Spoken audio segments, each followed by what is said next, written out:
একদিকে বাংলাদেশে যখন আরাকান আর্মি ঘুরে বেড়াচ্ছে, বাংলাদেশের পথে ঘাটে, বাংলাদেশের প্রতিটি কোনায় কোনায় যখন আরাকান আর্মি ঘুরছে, পাকিস্তানে সেই মুহূর্তে চরম গৃহযুদ্ধর আকার ধারণ করছে ধীরে ধীরে। পাকিস্তানের মধ্যে যে কোনো মুহূর্তে হতে পারে সেনা অভ্যুত্থান। এই মুহূর্তের বিগ ব্রেকিং কিশলয়ের অগ্নিবাণে। প্রথমে বিগ ব্রেকিং নেব কিশলয়ের অগ্নিবাণের সবচেয়ে বড় ব্রেকিং। গোটা পাকিস্তান চলে যেতে পারে সেনাবাহিনীর দখলে। পাকিস্তানের প্রশাসনিক ক্ষমতার বেশ কিছু ক্ষমতা ইতিমধ্যেই সেনাবাহিনী দখল করেছে।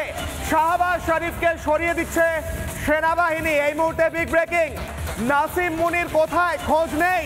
শাহবাজ শরীফ, তাকেও সাইড করে দেওয়া হচ্ছে। পাকিস্তানের সেনা বনাম গণতান্ত্রিকভাবে, গণতন্ত্র যদিও নেই সেখানে, গণতন্ত্রের নামে যে মশকরা হয় সেইভাবে যে নির্বাচিত সরকার, সেই নির্বাচিত সরকারকে সরিয়ে সেনা ক্ষমতায় আসছে। কিন্তু যতই সেনা ক্ষমতায় আসুক, পাকিস্তান তো স্যার টুকরো টুকরো হচ্ছেই হচ্ছে। সেনা অভ্যুত্থানের পথে পাকিস্তানের সেনা বনাম শাহবাজ সরকার। এই মুহূর্তের অত্যন্ত বড় ব্রেকিং নিউজ যে পাকিস্তানে যে কোনো মুহূর্তে শাহবাজ শরীফের গদি উঠিয়ে নিয়ে ফেলে দেবে আরব সাগরের জলে পাকিস্তানেরই সেনা। কারণ তারা বুঝতে পারছে এই মুহূর্তে ভারতের ভয়, তারা নিজেরা এতটা ভীত যে শাহবাজ শরীফকে তারা ভরসা করতে পারছে না। পাকিস্তানের সেনাবাহিনীর প্রধান জেনারেল আসিম মুনির একগাদা মেডেল লাগিয়ে ঘোরে, কিন্তু কোন যুদ্ধে জিতেছে? মেডেল তো তখন পাওয়া যায় যখন কোনো যুদ্ধে জেতে। পাকিস্তান তো একটাও যুদ্ধে জেতেনি। 1971-এর যুদ্ধ, তার আগে যতবার 1962, তার আগে যতবার 1947-এর পর থেকে নিয়ে এখন পর্যন্ত পাকিস্তান তৈরি হওয়ার পর থেকে যত কটা যুদ্ধ হয়েছে, যতবার চেষ্টা হয়েছে, কার্গিল 2001, প্রত্যেকটা যুদ্ধে হেরেছে পাকিস্তান। তাহলে অতগুলো মেডেল কেন? মেডেল দিয়ে কি করছে? নিজেরা মেডেল বানিয়ে নিজেরাই পড়ছে। প্রশ্ন সেই আসিম মুনিরকে খুঁজে পাওয়া যাচ্ছে না। আর অন্যদিকে পাকিস্তানে এই মুহূর্তে সেনাবাহিনী দখল করতে চলেছে সমস্ত ক্ষমতা, এবং খানিকটা ক্ষমতা ইতিমধ্যেই দখল করে নিয়েছে। বিগ ব্রেকিং, বাংলাদেশে আরাকান আর্মি আর পাকিস্তান আর্মি ক্ষমতা দখল করছে। এবার আসি পরের ব্রেকিং নিউজে। পাকিস্তান থেকে আরো বড় খবর উঠে আসছে, সেনাবাহিনী ভার্সেস পুলিশ। পাকিস্তানের ভেতর সেনাবাহিনী ভার্সেস পুলিশ। পাকিস্তান সেনাকে তাড়া করেছে পাকিস্তান পুলিশ। বিগ ব্রেকিং, গতকাল থেকে টানা এই ছবি উঠে আসছে। গতকালও হয়েছে, আজকেও হয়েছে। গৃহযুদ্ধে জর্জরিত কাঙ্গাল পাকিস্তান নিজেদের সেনাকে তাড়া করেছে পাক পুলিশ। পুলিশের তাড়া খেয়ে পালালো পাক সেনা। পাশতুন পুলিশ ও পাক সেনার সংঘর্ষে উত্তাল খাইবার পাখতুনখোয়া। পলাতক পাক সেনা প্রধানকে নিয়ে কটাক্ষ। পাক সেনা প্রধানকে কটাক্ষ পাশতুন পুলিশের। একবার সেই আওয়াজ শুনবো। फिर भी कुछ नहीं कर सकते हो। अगर वो डॉलर जनरल भी आ जाए फिर भी वो कुछ नहीं करेगा। जनरल भी हम आपकी बूट की नोक पे रखते हैं। হাস্যকর। পাকিস্তান সেনাবাহিনীকে তাড়া করেছে পাকিস্তান পুলিশ। পাকিস্তান সেনাবাহিনীর প্রধান জেনারেল আসিম মুনির, তাকে খুঁজে পাওয়া যাচ্ছে না। যে ফেক মেডেল পরে ঘুরে বেড়ায়, ভুয়ো মেডেল পরে ঘুরে বেড়ায় আসিম মুনির, সেই আসিম মুনিরকে খুঁজে পাওয়া যাচ্ছে না। পাকিস্তানের পুলিশ বলছে এই তোরা যা, তোদেরকে কেউ মানে না। পাকিস্তানের পুলিশকে বলছে, পাকিস্তানের পুলিশ বলছে পাকিস্তানের সেনাকে। পাকিস্তানের চরম হাস্যকর পরিস্থিতি। একটা সন্ত্রাসবাদী আস্তাকুর দেশ, সেই দেশের সেনাবাহিনীকে তাড়া করে পুলিশ, আবার পুলিশকে তাড়া করে সেনাবাহিনী। তারা আসবে ভারতের সঙ্গে যুদ্ধ করতে, এসে আবার তারা কাশ্মীর নিয়ে যাবে। আর ইন লোগোকে কাশ্মীর চাইয়ে, তাদের নাকি কাশ্মীর চাই। এই মুহূর্তের বড় ব্রেকিং, এবং ফিরে এসে দেখাবো এবং ফিরবো। এবার দেখাই পরপর আজকের কিশলয়ের অগ্নিবাণ হাই ভোল্টেজ, পরপর ব্রেকিং এবং পরপর তথ্য তুলে ধরছি। পরপর ব্রেকিং এবং পরপর তথ্য। এইবার দেখাচ্ছি পাকিস্তানের গোটা এলাকা কেন ভয় থরথর করে কাঁপছে জানেন?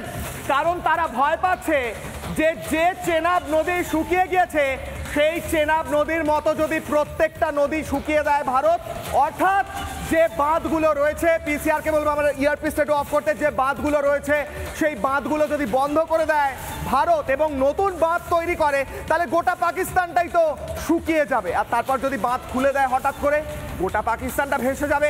একবার দেখুন পাকিস্তান কিসের ভয় পাচ্ছে, দেখুন কিসের ভয় পাচ্ছে পাকিস্তান। দেখুন এই হলো পাকিস্তান, এই হলো ভারত, এবং কাশ্মীরকে আমরা এই গেরুয়া রং দিয়ে দেখাচ্ছি। ভারতের দিক থেকে বেশ কিছু নদী, যেটাকে সিন্ধু নদী চুক্তির মধ্যে যতগুলো নদী পাকিস্তানে বয়ে যাচ্ছে, তার মধ্যে ভারতের দিকে রয়েছে সিন্ধু, ঝিলম, চেনাব এবং সুতলেজ। এই চেনাব নদী ইতিমধ্যেই শুকিয়ে গিয়েছে। এই চেনাব নদীতে আর জল নেই, কারণ ভারত জল বন্ধ করে দিয়েছে। এবার ধরে নিন ভারত যদি বাঁধ বেঁধে দেয় প্রত্যেকটা নদীতে, বেশ কিছু নদীতে বাঁধ তৈরি হয়ে গিয়েছে, বেশ কিছু নদীর বাঁধের কাজ চলছে, আর বেশ কিছু নদীতে বাঁধ তৈরি করতে কয়েক বছর লাগবে। এই বাঁধগুলি যদি তৈরি করে দেয় এবং জল বন্ধ করে দেয়, তাহলে পাকিস্তানের এই গোটা এলাকা শুকিয়ে যাবে, কারণ জল আর বইবে না ভারতের দিক থেকে। ভারত বরঞ্চ সেই জলগুলো ডাইভার্ট করে নিজেদের দেশে কাজে লাগাতে পারবে। পাকিস্তান যাবে শুকিয়ে, অর্থাৎ আমি যেটা শুরুর দিন থেকে বলছি, শুকিয়ে গিয়েছে পাকিস্তানের জল। এবার দেখাই যদি হঠাৎ জল ছেড়ে দেয় তাহলে কি হবে। তাহলে পাকিস্তান গোটা এলাকা বন্যা হয়ে গিয়ে পড়বে আরব সাগরে। এই পাকিস্তানেই বসে রয়েছে হাফিজ সাইদ, হাফিজ চাচা, সন্ত্রাসবাদী। হাফিজ চাচা কোথায় আছেন? হাফিজ চাচা এখানে নেই, কারণ হাফিজ চাচা ভেসে চলে গিয়েছে। হাফিজ চাচা ভেসে গিয়ে কোথায় আছে? আরব সাগরে। হাফিজ চাচা চলে এসছে একদম সোজা আরব সাগরে। অর্থাৎ ভারত যদি জল খুলে দেয় তাহলে হাফিজ সাইদ, যে টেরারিস্ট সন্ত্রাসবাদী হাফিজ সাইদ, যে পাকিস্তান যাকে বাঁচিয়ে রেখেছে, আরো যারা সন্ত্রাসবাদী, সেই সব চাচা জানেরা তারা ভেসে গিয়ে পড়বে আরব সাগরে। চাচা যান ভালো আছেন? আরব সাগরে বলতে হবে, কারণ সবাই ভেসে চলে আসবে আরব সাগরে। এই হবে পাকিস্তানের অবস্থা যদি ভারত যদি চায় পাকিস্তানকে শুকিয়ে ফেলতে পারে, আবার যদি ভারত চায় পাকিস্তানকে ফাঁসিয়ে দিতে পারে। সব টেরারিস্ট সন্ত্রাসবাদী চাচারা গিয়ে পড়বে আরব সাগরে, তখন খুঁজতে হবে কোথায় গেল, কারণ পাকিস্তান ফাঁকা, সব ভেসে গিয়েছে। এই হবে বিষয়। এরপর আসবো, এইটা হচ্ছে পরিস্থিতি। ভারত পাকিস্তানে শুকিয়ে দিয়েছে জল, আর ভারত পাকিস্তানকে ভাসিয়েও দিতে পারে, সেই ছবিটা আমি দেখালাম। আরো একবার দ্রুত একবার শুরু থেকে, তারপর আমি যাব ব্রেকিং নিউজ এবং আলোচনায়। ভারত থেকে এই নদীগুলো বইছে পাকিস্তানের দিকে, এবং ভারতের দিকে রয়েছে সিন্ধু, ঝিলম, চেনাব, এই সমস্ত নদীগুলো, সুতলেজ। যদি ভারত জল বন্ধ করে দেয়, যদি ভারত বাঁধ বেঁধে দেয় এই প্রত্যেকটা জায়গায়, যেমন ঝিলম নদী শুকিয়ে গিয়েছে, মাফ করবেন, চেনাব নদী শুকিয়ে গিয়েছে এবং ঝিলম নদী থেকে ভারত জল ছেড়ে ভাসিয়ে দিয়েছে, মানে ভেসে গিয়েছে, সরি মাই মিস্টেক, ভেসে গিয়েছে, ন্যাচারাল কজ। তো এই জায়গাতে ভারত যদি বন্ধ করে দেয় বাঁধ দিয়ে, তাহলে পাকিস্তান শুকিয়ে মরবে। সন্ত্রাসবাদী রাষ্ট্র, সন্ত্রাস করে, ভারতকে মারতে চায়, ভারতের লোককে মারতে চায়, তারা শুকিয়ে যায়। এবার যদি ভারত চায় বাঁধগুলো খুলে দিল, বর্ষাকালে সেপ্টেম্বর মাসে ভারত বাঁধ খুলে দিল, তারপর কি হবে? সমস্ত এলাকা ভেসে গিয়ে হাফিজ চাচা শুদ্ধ সবাই ভেসে গিয়ে যাবে আরব সাগরে। হাফিজ চাচা খুঁজে পাওয়া যাচ্ছে না আরব সাগরে। পরে ব্রেকিং, অমিত শাহ চরম হুঁশিয়ারি দিয়ে দিলেন। অমিত শাহের চরম হুঁশিয়ারি, কিশোর আরব বিমানের পরে ব্রেকিং, পাকিস্তানকে চরম হুঁশিয়ারি। অমিত শাহ পহেলগাঁও নিয়ে পাকিস্তানকে চরম হুঁশিয়ারি দিয়ে দিলেন অমিত শাহ। পাকিস্তানকে কড়া বার্তা স্বরাষ্ট্রমন্ত্রী। কি বলছেন স্বরাষ্ট্রমন্ত্রী?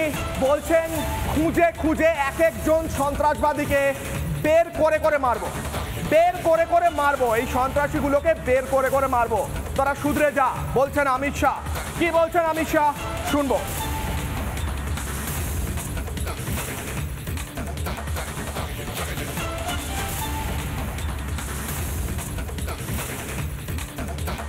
कश्मीर पर पड़ी आतंकवाद की छाया हो, हर चीज का मजबूती के साथ हमने जवाब दिया है। और अगर कोई एक कायराना हमला कर ये समझता है कि हमारी बड़ी जीत है, तो एक बात मन से समझ लीजिए, ये नरेंद्र मोदी सरकार है, किसी को बख्शा नहीं जाएगा, किसी को बख्शा नहीं जाएगा। इस देश की इंच भूमि पर से आतंकवाद को मूल समेत उखाड़ने का हमारा संकल्प है, और वो सिद्ध होकर रहेगा। और इस लड़ाई में न केवल 140 करोड़ भारतीय, पूरी दुनिया भारत के साथ खड़ी। जब तक आतंकवाद समाप्त नहीं होगा, हमारी लड़ाई चालू रहेगी। और जिन लोगों ने एक कृत्य किया है, उसका उचित दंड उनको निश्चित रूप से दिया जाएगा। অমিত শাহ বলেছেন যে খুঁজে এক ইঞ্চি থেকে ভারতের সন্ত্রাসবাদ নির্মূল হবে, এবং এই নির্মূল হওয়ার পর ভারতে আর সন্ত্রাসবাদ থাকবে না। এইটা শুনে ভারতের মধ্যে থাকা কিছু বাম কাম তাদের কি হচ্ছে আমি জানি না, বড় দুঃখ তাদের। আহারে, হিউম্যানিটারিয়ান অর্থাৎ মানবতার দিক থেকে সন্ত্রাসবাদীদের যদি মেরে ফেলেন অমিত শাহ, তাহলে অমিত শাহ তো বড় ভুল করবেন, কারণ সন্ত্রাসবাদীদেরও তো জীবন আছে বলুন। বামপন্থীরাও তো বলবেন। এইবার আসি আজকের অগ্নিবাণে, কিশলয়ের অগ্নিবাণ। আজকের প্রশ্ন আমার, হাই ভোল্টেজ ডিবেটে যাওয়ার আগে আজকের প্রশ্ন, যেটা কোনো প্রশ্ন নয়, সবাই জানে, খুব একদম স্পষ্ট, তাও আমি আজকে প্রশ্ন করে বোঝার চেষ্টা করবো প্রসেসটা কি হবে। সেনা অভ্যুত্থান করেও টুকরো হওয়া আটকাতে পারবে না পাকিস্তান, এটাই আজকের স্টেটমেন্ট।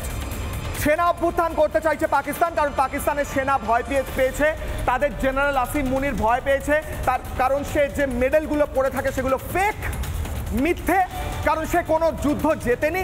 যুদ্ধ না জিতে কিভাবে মেডেল পাওয়া যায় প্রশ্ন। এবং আমার প্রশ্ন হচ্ছে, জেনারেল আসিম মুনিরের মতো একটা লোক যে লুকিয়ে বসে রয়েছে গুহার মধ্যে, কোন গর্তের মধ্যে, সে নাকি সেনা অভ্যুত্থান করছে, কিন্তু পাকিস্তানে সেটা হতেই পারে, কারণ সেনা অভ্যুত্থান করলে ক্ষমতা পাওয়া যায়, ক্ষমতা পাওয়া গেলে টাকা পাওয়া যায়। আমি যাব, আমার সঙ্গে যারা এই মুহূর্তে আলোচনায় উপস্থিত রয়েছেন, আমি হাই ভোল্টেজ আলোচনায় যাবো এবং তার সঙ্গে পরপর ব্রেকিং নিউজ আসছে, পরপর আপডেট হচ্ছে, সেই আপডেটগুলো প্রতি মুহূর্তে দিতে থাকবো কিশলয়ের অগ্নিবাণে। আমার সঙ্গে এই মুহূর্তে রয়েছেন, আমার ঠিক বাদিকে রয়েছেন কর্নেল রাজীব কুমার শ্রীবাস্তব, প্রাক্তন সেনাকর্তা। আমার তার বাদিকে রয়েছেন রাজাগোপাল ধর চক্রবর্তী, আন্তর্জাতিক সম্পর্ক বিশেষজ্ঞ। আমার ডান দিকে রয়েছেন অরিত্র দত্ত বণিক, অভিনেতা, এবং তারও ডান দিকে রয়েছেন ঝন্টু বড়াইক, অধ্যাপক। আমি প্রথমেই কর্নেল রাজীব কুমার শ্রীবাস্তবের কাছে যাবো। কর্নেল স্যার, বড় আপডেট এসছে একটু আগে, আমরা রিপাবলিকে ফার্স্ট অন ব্রেক করেছি। পাকিস্তানে পার্শিয়াল কু বলা হচ্ছে, আংশিক সেনা অভ্যুত্থান হয়ে গিয়েছে বলা হচ্ছে, আংশিকভাবে সেনা ক্ষমতা দখল করেছে। শাহবাজ শরীফের চেয়ারটা তুলে নিয়ে আরব সাগরে ফেলে দেওয়া সময়ের অপেক্ষা, কিন্তু জেনারেল আসিম মুনির তো নেই, সেনা অভ্যুত্থানটা করছে কে? ওখানে পারদ বাড়ছে, পারদ। হ্যাঁ, আজকে ওনার স্টক মার্কেট 3500 পয়েন্টের ডাউন। চাল ওখানে 380 টাকা পার কেজি, চিকেন 800 টাকা কেজি। কোথায় আছেন আপনি? এয়ার স্পেস ক্লোজ হওয়ার পর ওদের যতগুলো এয়ার ছিল, যতগুলো কমার্শিয়াল ফ্লাইট ছিল, যখন থেকে আমরা বন্ধ করে দিলাম আমাদের স্পেস, ওরা পয়সা বেড়ে গেছে, রাইট? কতগুলো শহরের ইলেকট্রিসিটি নেই, ওদের কতগুলো গাড়ি দাঁড়িয়ে পড়েছে। তার মধ্যে আপনি বলছেন সেনা অভ্যুত্থান তো হবেই। কেন? যে মানুষ ওখানে পাঞ্জাব, পাকিস্তানের পাঞ্জাবে মানুষ চাইছে আসিম মুনির গো ব্যাক, আসিম মুনির গো ব্যাক। তাহরিকে ইনসাফ, যেটা ইমরান খানের পার্টি, ওদের সঙ্গে যারা আছেন ওরা বলছেন আসিম মুনির গো ব্যাক। তাই জন্য তো আজকে এনএসএ একটা স্পেশাল রেসপন্সিবিলিটি দেওয়া হলো, ওদের ডিজিআইএসআই কে লেফটেন্যান্ট জেনারেল আসিম মালিককে দেওয়া হলো। ওর সময় তো কোন একটা সিভিলিয়ানকে দেওয়া হতো, কিন্তু এটা হয়নি। ওদের কোর কমান্ডার বলছে, স্যার আমাদের মানুষ ভয় পাচ্ছে, ওরা লড়াই করতে যাচ্ছে না। ওদের পরিবারের লোক বলছে আমরা যুদ্ধে যাব না, আমরা ইন্ডিয়ার সঙ্গে লড়তে যাব না। এইটা ওদের পরিবারের লোক বলছে, এটা সৎ আছে, এটা মেনে নিতে হবে। প্রশ্ন স্যার, এনএসএ অর্থাৎ জাতীয় নিরাপত্তা উপদেষ্টা, আইএসআই এর প্রধান তো এর আগে কখনো হয়নি, এটা প্রথমবার। এইটা প্রথম। আর উনি কি অ্যাডভাইস দেবেন? ওনার কাছে অ্যাডভাইস দেওয়ার কিছু নেই। কেন নেই? বিকজ ওদের পার্লামেন্ট, একটা পার্লামেন্টে আছে, পার্লামেন্টে খেলা আছে, ওর মধ্যে প্যারট আছে, তোতা আছে, জানেন? ওরা ওই বলছে যে আসিম মুনির বলছেন, একজন নাকি ওরা বলছে আমাদের পবিত্র স্থানের মেনশন হলো ওদের পার্লামেন্টে। ওরা বলছে যে আমরা ওখানে গিয়ে আমাদের সেনা চিফ যাবেন আর ওখানে গিয়ে পাথর লাগাবেন। ভুল করেছে পাকিস্তানের পার্লামেন্ট। এখন আতর এক্সপেল করুক, নাহলে আমরা যখন আপনাদের ধর্মের জিনিসটা আমরা যখন যাব, ঢুকবো, এক একটা ইট থেকে ইট বাজিয়ে দেবো, তোমরা কোনো জায়গায় থাকতে পারবে না। এইটা তোমাদের পার্লামেন্টে কথা হচ্ছে পাকিস্তানে। লজ্জার বিষয়, লজ্জার বিষয়। তোমাকে ডিফেন্ড করতে হবে তোমাদের চিফকে। যদি ক্ষমতা থাকে, পার্লামেন্টে দাঁড়িয়ে বলা হচ্ছে স্যার অযোধ্যার রাম মন্দিরের নাকি ইট খুলতে আসবে পাকিস্তানের সেনাবাহিনী, এত বড় সাহস। তাহলে তুমি দেখো কোথায় যে সাহস তোমার। এইটা পার্লামেন্টে ঢুকে, তাহলে আমরা সাহস দেখাবো। পার্লামেন্টে বেশি দূর নয়। আমাদের ব্রহ্মস্ত্রে প্রত্যেকটা জিনিস এখন, ঠিক প্রত্যেকটা জিনিস আন্ডার সার্ভেলেন্স, একটা স্ট্র্যাটেজিক সাইলেন্সের পিরিয়ড উড়িয়ে দেওয়া হবে স্যার, উড়িয়ে দেওয়া হবে। আমার কাছে ব্রেকিং আসছে স্যার, ব্রেকিং আসছে। পাকিস্তান ভেবেছিল বেশ কিছু দেশ পাকিস্তানের পাশে থাকবে, ইরান পাকিস্তানের পাশে থাকবে ভেবেছিল পাকিস্তান। এই মুহূর্তে বড় ব্রেকিং নিউজ, এখনের আপডেট, 1 মিনিট আগের আপডেট। 1 মিনিট আগের আপডেট, ইরানের তরফ থেকে ভারতের দিকে বাড়িয়ে দেওয়া হচ্ছে বন্ধুত্বের হাত। ভারত বন্ধু ছিল ইরানের, এবার ভারতে আসছেন ইরানের বিদেশ মন্ত্রী। 8ই মে দিল্লিতে আসছেন আব্বাস আরাগচি। 9 মে পর্যন্ত ভারতে থাকবেন তিনি। ভারতের বিদেশ মন্ত্রীর সঙ্গে বৈঠক করবেন, আজিজ ডোভালের সঙ্গে বৈঠক করবেন। সূত্র মারফত খবর, ইরানের বিদেশ মন্ত্রী আসছেন ভারতে। খুব গুরুত্বপূর্ণ সময়। আমি ফিরবো আলোচনায়, আমি যাব রাজাগোপাল স্যারের কাছে। স্যার, পাকিস্তান, আমি একটা কথা বলি স্যার, একটু আগের খবর, ভারত যখন মার্কিন যুক্তরাষ্ট্র কিংবা রাশিয়া এদের যারা প্রধান তাদের সঙ্গে কথা বলছে, পাকিস্তানের টুইট করেছে তারা সোমালিয়ার বিদেশ মন্ত্রীর সঙ্গে একটু আগে কথা বলে সাপোর্ট চেয়েছে। এইবার ইরানকে ভেবেছিল পাকিস্তান মাসিহা, পাকিস্তানের এই ভাবনা ভেঙে দিয়ে ইরানের বিদেশ মন্ত্রী আসছেন ভারতে, আজিজ ডোভালের সঙ্গে বসবেন বৈঠকে। পাকিস্তানের এই দুঃস্বপ্ন কেন কাটছে না স্যার? হ্যাঁ, দেখুন যে খেয়াল রাখতে হবে যে ইরান হচ্ছে শিয়া আর পাকিস্তান হচ্ছে সুন্নি, ঠিক, এবং এদের ভিতরকার এটা অনেক দিনেরই তাদের বিরোধ রয়েছে। এবং সবচেয়ে যেটা এই মুহূর্তে আমার যেটা সবচেয়ে বলার বক্তব্য, যে বালুচিস্তানের একটা অংশ ইরানে আছে, বড় অংশ ইরানে আছে, এবং একটা অংশ আমরা জানি যে পাকিস্তানে আছে, আর একটা আফগানিস্তানে আছে। এখন ভারতের সঙ্গে বালুচিস্তানের কোনো বর্ডার নেই। বাংলাদেশে যেভাবে আমরা সাহায্য করেছিলাম, বালুচিস্তানে সেটা করতে পারবো না। আমরা এখন তালিবানের সঙ্গে খুব আমাদের যোগ হচ্ছে। আমরা আমাদের পররাষ্ট্রমন্ত্রী গেছেন, জয়েন্ট সেক্রেটারি গেছেন, পররাষ্ট্র সচিব গেছেন, জয়েন্ট সেক্রেটারি গেছেন। আমরা নানানভাবে আলোচনা করছি।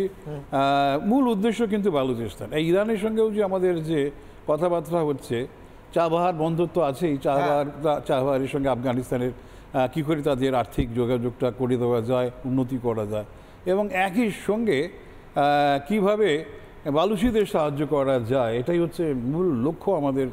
এবং সেখানে কিন্তু আমরা বালুচিস্তানের স্বাধীনতা সেটাই পাওয়ার জন্য আমরা উদ্গ্রীব। তারপরে ইরান এবং তালিবানের সঙ্গে আমরা 3 বছর প্রায় যোগাযোগ না রেখে ভুল করেছিলাম। এখন আমরা বুঝতে পেরেছি, এবং তালিবানের সঙ্গে পাকিস্তান, যে পাকিস্তান সৃষ্টি করেছিল, তাদের সঙ্গে সম্পর্ক ভীষণ খারাপ। এই সুযোগটা আমাদের নিতে হবে, বুঝেছেন? তারপরে সেই সুযোগটা আমরা নিচ্ছি। এবং খাইবার পাখতুনখোয়া, সেখানেও পাকিস্তান তালিবানিরা কিন্তু বিরাটভাবে আন্দোলন করছে। পাকিস্তানের ভেতরে যে কটা বিদ্রোহ আছে সবকে ইন্ধন জুগিয়ে যাও, লড়াই করার কোনো দরকার নেই। ওরা আমাদের দেশে যেটা করছে, সিন্ধ আলাদা হয়ে যাক, বালুচিস্তান আলাদা হয়ে যাক, পিওকে তো আমরা নিয়েই নেব স্যার, পিওকে তো নিয়েই নেব। কতদিন বাকি আছে? 7 দিন 10 দিন নিয়ে নেব পিওকে। স্যার, একটা ব্রেকিং নিউজ আছে, আমি ফিরছি আপনার কাছে। পিওকে সমস্ত মাদ্রাসা বন্ধ করে টিচাররা পালিয়ে গিয়েছে। পিওকে সব মাদ্রাসা বন্ধ করে দিয়ে শিক্ষকরা পালিয়ে গিয়েছেন। পিওকেতে সব মাদ্রাসা বন্ধ হয়ে গিয়েছে, এবং এই মুহূর্তের বড় ব্রেকিং, পিওকেতে একাধিক মাদ্রাসা বন্ধ, শিক্ষকরা পালিয়ে গিয়েছেন, ভয় আছে। শিক্ষকরা ভাবছেন ভারতীয় সেনাবাহিনী পিওকে যখন দখল করে নেবে, এই মাদ্রাসাগুলো এসে যদি মেরে দেয়। পিওকের সব শিক্ষকরা পালিয়ে গিয়েছেন। পাকিস্তানের আরও ভেতর দিকে সব মাদ্রাসা বন্ধ হয়ে গিয়েছে, যদিও ওই বেশিরভাগ মাদ্রাসায় খবর উঠে এসেছে যে সেখানে সন্ত্রাসবাদী কার্যকলাপ চলতো, সব বন্ধ করে দিয়ে পালিয়েছে। বেশ, আমি ঝন্টুদার কাছে আসবো। ঝন্টুদা, আমার কথা হচ্ছে, একদিকে আমি একটু আগে দেখাচ্ছিলাম যে ভারত যদি জল খুলে দেয়, হাফিজ চাচার মতো চাচারা ভেসে গিয়ে আরব সাগরে পড়বে। এখানে এই যে শিক্ষকরা আছে, এই চাচাজানরাও পালিয়ে গিয়েছেন, তারা ভাবছেন ভারত আক্রমণ করে দেবে। আমার কথা হচ্ছে, অনেকে বলছেন দাদা যে কবে আক্রমণটা হবে, কেন আক্রমণটা হচ্ছে না? আমার কথা হচ্ছে, একটা বড় স্ট্র্যাটেজি ডিসাইড করতে সময় লাগে। অলরেডি ভারত যা করেছে, পাকিস্তান তো অর্থনৈতিকভাবে দুমড়ে গিয়েছে, গুঁড়িয়ে গিয়েছে। এবার কি হতে চলেছে? দেখো, সিরিয়াস আলোচনা হচ্ছে, সিরিয়াস উত্তরই একদম। কারা কি বলছেন, কেন ভারত হামলা করছে না, 9 দিন হয়ে গেল, আমি সেই কথাই যাচ্ছি না। আমেরিকায় তো হামলা হয়েছিল টুইন টাওয়ার, তার কতদিন পরে, কত মাস পরে আফগানিস্তানে হামলা হয়েছিল। এই উদাহরণগুলো এদের বুঝিয়ে লাভ নেই, কারণ এরা পলিটিক্যাল। এই যে পলিটিক্যাল অ্যাসপেক্টে প্রত্যেকটা সময় ভারত রাষ্ট্রের, নিজের রাষ্ট্রের প্রতি, নিজের রাষ্ট্রের মেকানিজমের প্রতি, পলিসির প্রতি আঙুল তোলা, এটা বলে ভারতের আভ্যন্তরীণ এই ধরনের লোকের সংখ্যাটা পৃথিবীর আর সব দেশের চাইতে বেশি। আমি বলছি, এই যে নিজেদের প্রতি অনীহা করা। আমি তোমাকে বলি, স্যার বলছিলেন খুব সুন্দর কথা, পাকিস্তান একটা পলিসি নিয়েছে, অপ্রচলিত যুদ্ধ করা। এই দেখবে ওদের প্রেস টেস্টগুলো, গতকালও ওদের দেশের একজন স্বনামধন্য সাংবাদিকও পর্যন্ত বলছেন, আপনাদের দেশে তো আমাদের সহানুভূতিশীল লোকের সংখ্যা প্রচুর। অর্থাৎ এই যে গেম খেলছে, জুলফিকার আলীর ভুট্টোর মতন আমরা 1000 বছর ভারত রাষ্ট্রকে টুকরো টুকরো করে ব্লাডি করে দেব, রক্তাক্ত করে দেব, এই পলিসিটার কিন্তু একটা প্যারাডাইম শিফট এসেছে। সম্মুখ সমরের পাশাপাশি এই ধরনের পলিসি আনা, এই পলিসিটা হবে এবং এই পলিসি ট্র্যাপে আমরা পা দেব আমাদের একটা বড় অংশ। তারপরেও আমাদের মধ্যে তোমাদের চ্যানেল বা একাধিক চ্যানেলের মাধ্যমে জাতীয়তাবোধ গড়ে তুলতে হবে, কারণ যুদ্ধটা শুধু বাইরের শত্রুকে হামলা নয়, আভ্যন্তরীণ মানসিকতাও তৈরি করা যুদ্ধের প্রতি। ইন্দিরা গান্ধী 72-এ এমনি সমরাস্ত্র নিয়ে যুদ্ধ করে জেতেনি, ভারত রাষ্ট্রের একটা জাতিসত্তা গড়ে উঠেছিল, কনসলিডেট হয়েছিল জাতি, ধর্ম, বর্ণ, পলিটিক্যাল পার্টির অ্যাসপেক্টে, সেটা করতে হবে। এবার প্রশ্নটা হচ্ছে কেন মাদ্রাসার টিচাররা চলে যাচ্ছে, সেনাপ্রধান রিজাইন দিয়েছে। দেখো ওদের সরকারই তো নেই, সরকারই পালিয়েছে, তাহলে সরকারের সাথে অনুসঙ্গযুক্ত দায়হীন এই মাস্টার সেনা কি করবে? আমি আগের দিন আলোচনায় বলছিলাম যে 54 সালে ওখানে ডক্ট্রিন অফ নেসেসিটি আইনটা হয়েছিল, যেখানে বলাই হচ্ছিল জনগণ যাকেই দায়িত্ব নিয়ে ভোটে জেতাক না কেন সেনাই শেষ কথা। অর্থাৎ নেতাদের জনগণের প্রতি দায়বদ্ধতা কিন্তু ওখানেই মেনে দিয়েছিল মোহাম্মদ মুনির, যিনি এই আইনটা পাশ করিয়েছিলেন, একজন বিচারপতি ছিলেন। যেদিন তিনি অবসর নিলেন তিনি একটা স্টেটমেন্ট দিয়ে বলেছিলেন আমি পাকিস্তানকে খুন করে দিয়ে চলে আসলাম এই আইনটা করে দিয়ে। অর্থাৎ তুমি যদি কার্গিল যুদ্ধ দেখো, কার্গিল যুদ্ধে মুশাররফ সাহেব তৎকালীন জনগণের ভোটে জিতে আসা তোমার নওয়াজ শরীফকে জানায়নি তিনি ভারতকে আক্রমণ করেছে, এবং হেরে যাওয়ার পরে মুখ চুন করে শাস্তির মুখে না পড়ে বরং সরকারকে, গণতান্ত্রিক একটা সরকারকে নির্বাসিত করে তিনি প্রেসিডেন্ট হয়ে গেছেন। তাহলে এই যে রাষ্ট্রের যারা মেকার, কিং মেকার, তাদেরই কোনো দায় নেই, তাহলে সেই দেশের সেনার সাধারণ মাস্টারমশাইয়ের কি দায় থাকবে? তারা উলু খাগড়ার মতন প্রাণ হাতে নিয়ে পালাবে? আমার প্রশ্নটা হচ্ছে দায়িত্বশীল সংবাদপত্র, দায়িত্বশীল আমরা নাগরিক বোঝার চেষ্টা করুন। ভারত কিন্তু এবার কোনো সার্জিক্যাল স্ট্রাইক করছে না, এবার কোনো রকম এয়ার স্ট্রাইক হবে না। এবার পরিস্থিতিটায় ভারতের প্রত্যেকটা মানুষ চাইছে এই সমস্যাটার একটা স্থায়ী সমাধান হোক, সেটা সব ডিপ্লোমেসিতে হোক কিংবা হার্ড ডিপ্লোমেসিতে হোক, পাকিস্তানকে 3 টুকরো 1000 টুকরো করে হোক, ঠিক, কিংবা আলোচনার মাধ্যমে হোক, কিংবা পৃথিবীর সব মানুষকে এক জায়গায় করে নিয়ে হোক একটা। আমি বলছি অপশন, কারণ আমাদের দেশের বিভীষণরা তো এই কথাগুলো বলে, যুদ্ধ নয় শান্তি চাই, আলোচনা করেন। আমি বলছি আমার তো অপশন দিয়ে কথা বলতে হবে। ভারতের প্রত্যেকটা মানুষ চাইছে এবার কোনো এয়ার স্ট্রাইক বা পার্সিয়াল বা সেকশনাল যুদ্ধ নয়, সমাধান হোক, এবার সমাধান হয়ে যাবে, যে কোনো মূল্যে সমাধান হয়ে যাবে। ব্রেকিং উঠে আসছে, পাকিস্তান নিজেদের নাগরিককে ফেরাতে ভয় পাচ্ছে কি বলবো, ফেরাতে অস্বীকার করছে, নিজেদের নাগরিকদের নিতে অস্বীকার করেছে কাপুরুষ পাকিস্তান। সৎ সাহস নেই, বর্ডারের সমস্ত কাউন্টার বন্ধ করে দিয়েছে, নিজেদের নাগরিকদের ফেরত নিচ্ছে না পাকিস্তান। এবার পাকিস্তানি নাগরিকরা বুঝুক যে কোন দেশে থাকে তারা, কাপুরুষ, সন্ত্রাসবাদী, ঘৃণ্য একটা দেশ। ওয়াঘা সীমান্তে বন্ধ করে দিয়েছে কাউন্টার, সেখানের মানুষ আটকে পড়েছেন। ভারত থেকে তো অবশ্যই তাদেরকে ফেরত পাঠানো হবে, তাদের দেশ থেকে ভারতের 26টা মানুষকে খুন করা হবে, এটা তো চলতে পারে না, তাদের ফেরত যেতে হবে। কিন্তু তাদের দেশ নিচ্ছে না, নিজেদের দেশ নিচ্ছে না। ভারত যেখানে অরিত্র, ভারত যেখানে ভয়ঙ্কর সময়, ভয়ঙ্কর পরিস্থিতিতে অপারেশন চালিয়ে ভারতীয়দের ফেরত নিয়ে আসে, অন্য দেশের আগে নিয়ে আসে, কোভিড হোক, ইউক্রেন যুদ্ধ হোক, সেখানে পাকিস্তান ফেরত পর্যন্ত নিচ্ছে না। দেখুন, বাংলা একটা মজার কথা আছে, পাকিস্তানের অবস্থা হয়েছে সেরকম, ঢাল নেই তলোয়ার নেই নিধিরাম সর্দার, পাকিস্তানের অবস্থা হয়েছে এখন সেরকম। 2022 সালে ভারতবর্ষের আম্বালা মিলিটারি বেস থেকে অ্যাক্সিডেন্টালি আমাদের একটা ব্রাহ্মোস মিসাইল সেটা লঞ্চ হয়ে যায়। এটা কোনো মানে অ্যাটাক ছিল না, ইট ওয়াজ অ্যান অ্যাক্সিডেন্ট। এবং তারপরেও আনফর্চুনেটলি আপনি শুনলে হাসবেন যে সেটা পাকিস্তানের একটা রিমোট এরিয়াতে গিয়ে পড়ে, এবং সেখানে কোনো ওয়ারহেড ছিল না মিসাইলটার মধ্যে, কিন্তু তৎসত্ত্বেও পাকিস্তানের মিলিটারি সিস্টেম এতটাই দুর্বল যে তারা সেখান থেকে কোনো কিছু ডিটেক্ট করতে পারেনি। পরবর্তী ক্ষেত্রে পাকিস্তানের অ্যানালিস্টরা বলছে যে তাদের কাছে যে surface to air missile detection সিস্টেমগুলো আছে, তারা 3000 কিলোমিটার পার আওয়ার এর থেকে বেশি গতিবেগের কোনো রকম ডিভাইস বা টার্গেটকে তারা ডিটেক্টই করতে পারে না। সেই কারণে ভারতবর্ষ থেকে অ্যাক্সিডেন্টালি একটা মিসাইল উড়ে গিয়ে তার দেশে পড়ছে, সেটাই সে দেখতে পাচ্ছে না। তাহলে আমরা যদি একবার প্ল্যান্ড স্ট্র্যাটেজিক যুদ্ধ করি তাহলে পাকিস্তানের যে কী হবে সেটা মোটামুটি বোঝা যাচ্ছে। 22শে এপ্রিলের পর থেকে যার লেটেস্ট ডেটা আমার কাছে আছে, সেখানে অ্যাপ্রক্সিমেটলি পাকিস্তানের শেয়ার বাজারে, যেটা স্যার বলছিলেন, অ্যাপ্রক্সিমেটলি $2.5 বিলিয়ন ক্র্যাশ হয়ে গেছে, মার্কেট ক্র্যাশ হয়ে গেছে, মানে তাদের অর্থনীতির অবস্থা একেবারে ভেঙে পড়েছে। মজার ব্যাপার, ভারতবর্ষ কিছু না করেই আমাদের অন্তত 1200 পয়েন্ট সেন্সেক্সের ঊর্ধ্বমুখী আমরা ইঙ্গিত পাচ্ছি। দ্বিতীয় কথাটা হচ্ছে, আমার কাছে আরও 2-3টে ইম্পর্ট্যান্ট যে আপডেটগুলো রয়েছে, যে ভারতবর্ষ যেভাবে এই মুহূর্তে ভাবছে, স্ট্র্যাটেজিক্যালি ভাবছে, মাল্টি ডাইমেনশনাল স্ট্র্যাটেজি এই মুহূর্তে ভারতের বিদেশ মন্ত্রক গ্রহণ করেছে। প্রথম স্ট্র্যাটেজিটা কি? আমাদের প্রথম স্ট্র্যাটেজিটা হচ্ছে যে পাকিস্তানের ফাঁদে পা না দেওয়া। পাকিস্তান কি চায়? পাকিস্তান চায় হচ্ছে ভারতবর্ষে হিংসা রটিয়ে দাও, কাশ্মীরের প্রতি মানুষের অনাস্থা তৈরি করে দাও, যাতে আর কেউ কাশ্মীরে না যায়। কারণ ওখানে যদি যেভাবে অর্থনীতিটা আজকে বেড়েছে, বিগত কয়েক বছরে কোটি কোটি টাকার ওখানে ট্যুরিজম টার্নওভার হয়েছে, সেইটা যদি বন্ধ হয়ে যায়, মানুষজন যদি কাশ্মীরে না যায়, আবার সেখানে একটা অর্থনৈতিক সমস্যা তৈরি হলে লোকগুলিকে ভুল বোঝাবে এবং তারপরে আবার জঙ্গি ওখানে প্রডিউস করবে। তো সেই জায়গাটা ভারতবর্ষ সবার আগে নিজের জমিটাকে সুরক্ষিত করছে, কাশ্মীর এলাকাটাকে সুরক্ষিত করছে এবং সাইবার স্পেসটাকে ভারতবর্ষ চারদিক থেকে ঘিরে ফেলেছে। টেলিগ্রাম বলে সোশ্যাল নেটওয়ার্কিং সাইটের মাধ্যম দিয়ে ম্যাসিভ রিক্রুটমেন্ট চালায় এই জঙ্গি অর্গানাইজেশনগুলো। টেলিগ্রাম থেকে শুরু করে, টুইটার হ্যান্ডেল থেকে শুরু করে আমরা দেখেছি একের পর এক বিভিন্ন প্রোপাগান্ডা চ্যানেলগুলিকে বন্ধ করা হচ্ছে পাকিস্তানের। তো সেই জায়গায় আমাদের প্রধান উদ্দেশ্যটা হচ্ছে হোম গ্রাউন্ডটাকে সিকিওর করা এবং কাশ্মীর এলাকার প্রতি আমাদের ট্যুরিস্টদের আস্থা ফিরিয়ে আনা, কারণ ওখানকার অর্থনীতিটাকে ইউনাইটেডলি আমাদেরকে পরিষ্কার পরিচ্ছন্ন রাখতে হবে, এটা হচ্ছে ফার্স্ট। দ্বিতীয় কথা হচ্ছে, পাকিস্তানের আরেকটা ইম্পর্টেন্ট তথ্য যেটা আপনারা কিছুদিনই জানতে পেরে যাবেন, সেটা হচ্ছে ওদের একটা F-16 ফাইটার জেট ছিল বা রয়েছে এখন।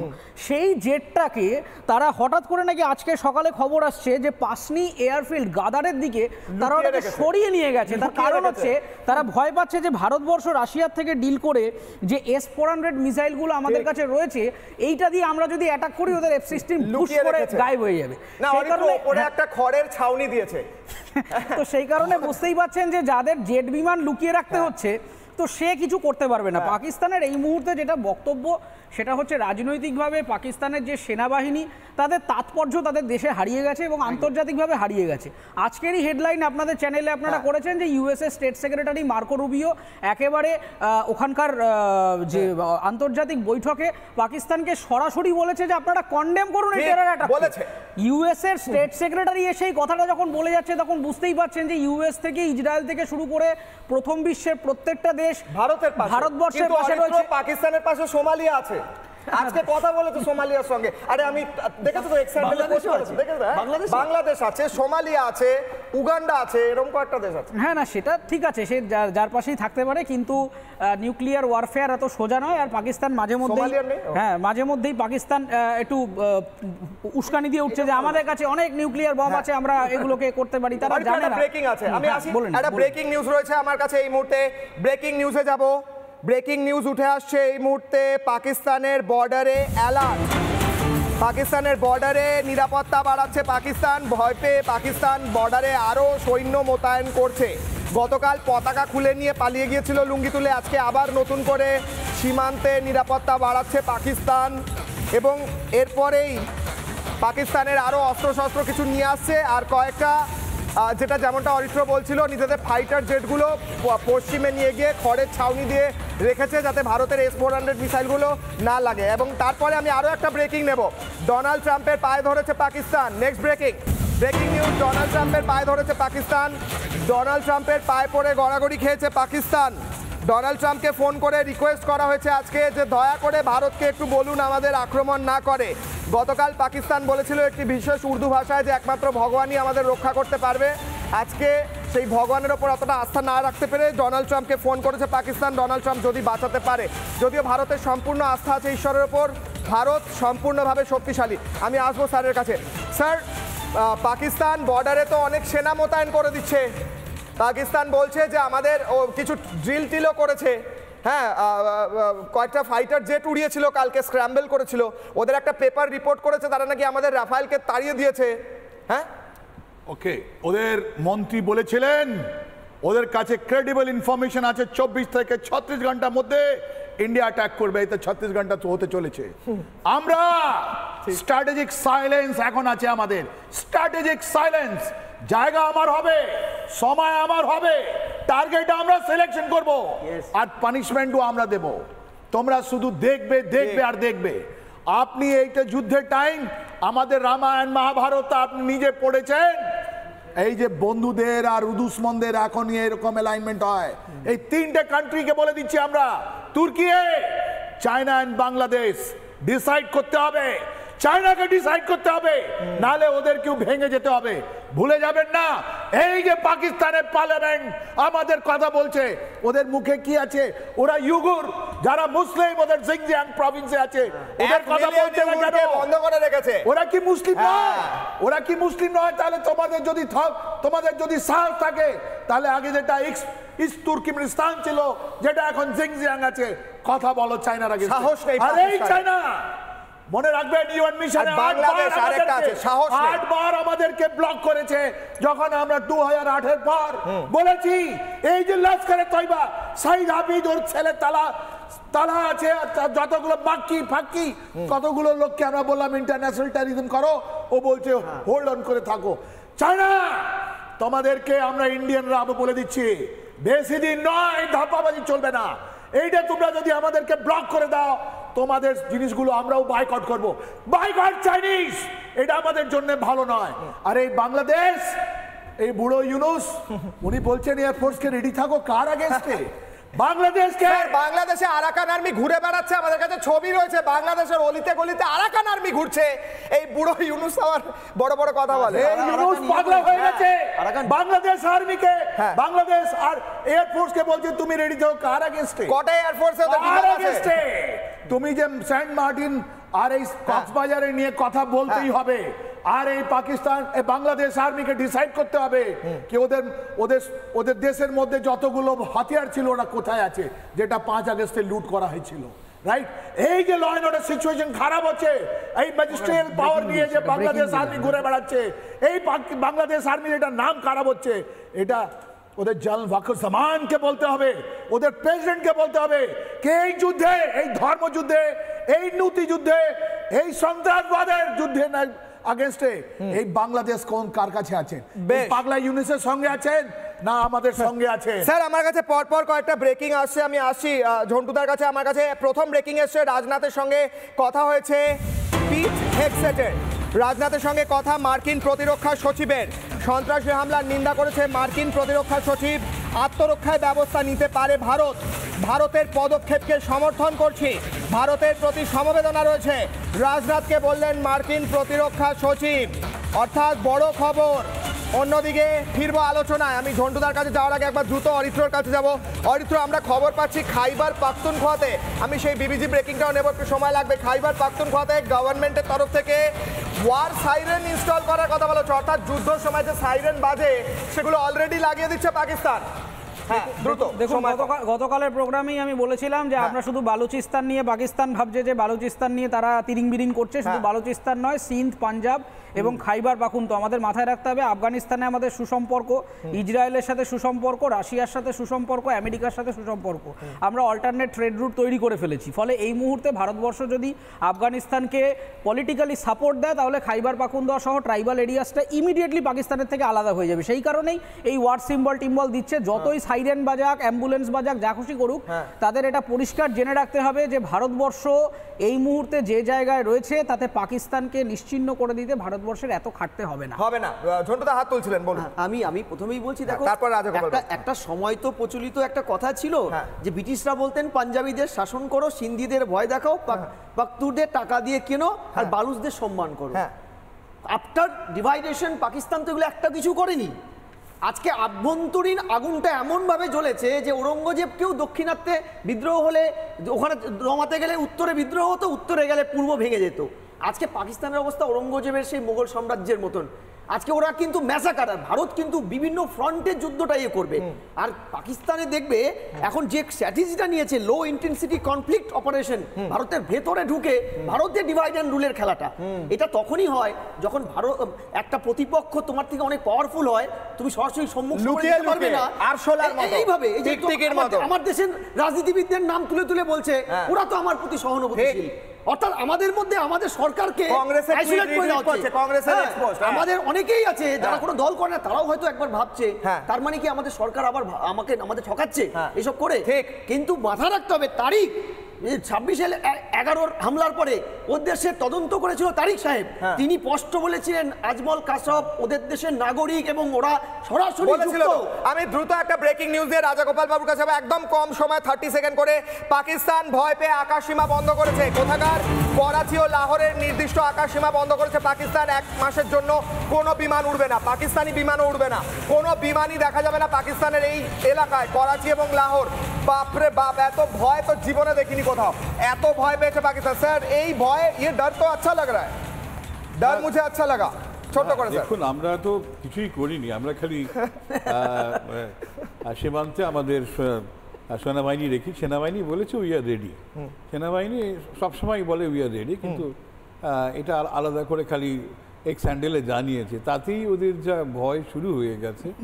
তো বোঝা যাচ্ছে যে ওরা আল্লাহর কাছে প্রার্থনা করছে, আল্লাহ তুমি পাকিস্তান সৃষ্টি করেছো, পাকিস্তান যেন ধ্বংস না হয় সেটা তুমি দেখো। কিন্তু আল্লাহ তো সেরকম নয় না, আল্লাহ ঈশ্বর তো সবার জন্য, যারা সন্ত্রাসবাদী তাদেরকে তো শাস্তি দেবে। আল্লাহ হচ্ছে সত্যের জন্য। এত নিরীহ মানুষকে তুমি হত্যা করলে আর আল্লাহ তোমার সঙ্গে কোনোভাবে ঈশ্বর সমর্থন করবে না। হ্যাঁ স্যার, একটু যদি একদম 10 সেকেন্ডে বলেন যে রাজনাথ সিং এর সঙ্গে ফোনে কথা হয়েছে মার্কিন প্রতিরক্ষা সচিবের, আপনাকেই স্যার। তারপর আসি। হ্যাঁ দেখুন, মানে এটা অত্যন্ত জরুরি যে আমেরিকা কি ভাবনা চিন্তা করছে। একদম সমর্থন। একদম, আমেরিকা যদি জানিয়ে দেয় যে ঠিক আছে ভারত যা, যেটা বাংলাদেশের ব্যাপারে বলেছিল, ভারত যা করবে আমরা তাতেই রাজি আছি। কিন্তু পাকিস্তানের ব্যাপারে যেটা আপনারা জানাচ্ছেন, তাই যদি আমেরিকা স্ট্যান্ড থেকে যায় তাহলে একদম আমরা একদম 10 সেকেন্ড স্যার। আমরা এই 5th জেনারেশন ওয়ারফেয়ার আমাদের আনফোল্ড হচ্ছে।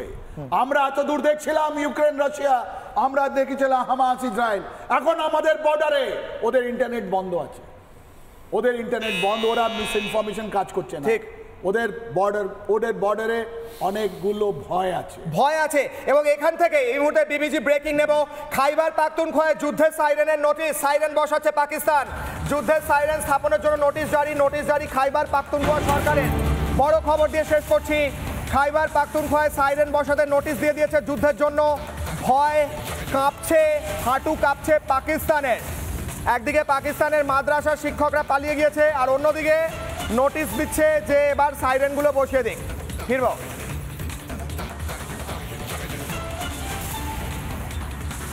পাকিস্তানের সমর্থনে ভারতে বসে থাকা কিছু যারা নিজেরা খুব কাজ করে বলে কাজের হিন্দি হচ্ছে কাম, এবং যারা কাম করে তাদেরকে কামপন্থী বলবো।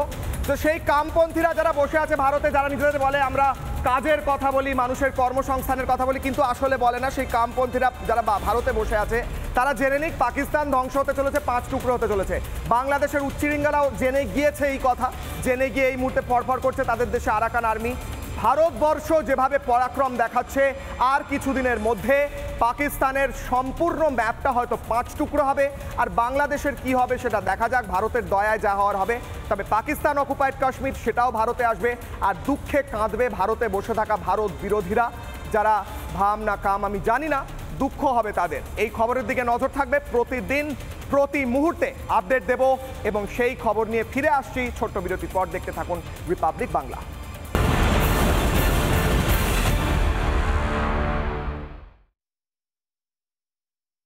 নানা ধরনের কন্টেন্ট দেখার জন্য লাইক করুন, শেয়ার করুন আমাদের ফেসবুক পেজ, সাবস্ক্রাইব করুন আমাদের ইউটিউব চ্যানেল। পাশাপাশি অন্যান্য ব্রেকিং নিউজের জন্য অবশ্যই চোখ রাখুন রিপাবলিক বাংলায়।